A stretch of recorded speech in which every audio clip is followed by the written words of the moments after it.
пульт ойлап тапқан культ қазақ. 21 ғасыр. Жаһандық нанотехнологиялар мен роботтардың заманы. Олардың даму үрдісі күндеп емес, сағаттап өсіп келеді. Бір ұйықтап тұрсаңыз, әлемнің бір бұрышында жаңа техника немесе робот шығып жатады. Жаңа нанотехнология, робот, жүргізушісіз жүретін көлік десе, бірінші есімізге жапондар, корейлердің тыңбай еңбектеніп жатқандары көз алдымызға елестейді. Ал сіз білесіз бе, нанотехнологиялардың дамуына қазақтың да зор үлесі бар. Қандай дейсіздер ғой? Әр қазақтың үйінде тұрған теледидардың дистанциондық пульті. Осы пультті ойлап тапқан қазақтың қара домалақ баласы, қазіргі көк туымыздың авторы, тіпті глобус деген теледидардың дизайнын да жасаған Шәкен Ниязбеков.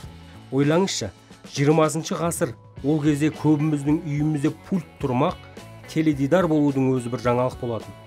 Сол 20 ғасырда Ленинградтағы Мухин атындағы көркемөнер академиясында білім алып жүрген қазақтың баласы дистанциондық пульт ойлап тауып, оны Чехословакиядағы халықаралық байқауға қатыстырады. Таңдай қаққан қазылар алқасы бас жүлдені талассыз Шәкен Ниязбековке беріп, пультті Ленинградтағы көрмеге алып қалады. Сол сәтте пультті белгісіз біреулер қолдығып кетеді. Ұрлықтың ізіне мемлекеттің қауіпсіздік комитеті де жұмылдырылады.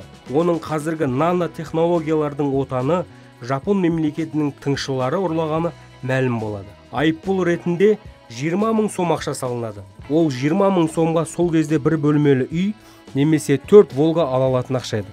Қазақтың баласы Шәкен Ниязбековтың жетістіктерінің бірі Волга автокөлігінің нобайын жасаушылардың қатарында болған.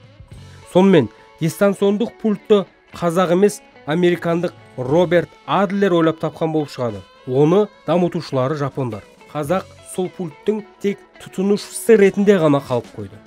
Қызық, қазақтың төл туындыларының ішінде дистанциондық пульттің де барын бірі білсе, бірі білмеді. Шәкен Ниязбеков қиын замандарда өссе де, әр қазақтың бойында қайнап жатқан қабілетін көрсете алды.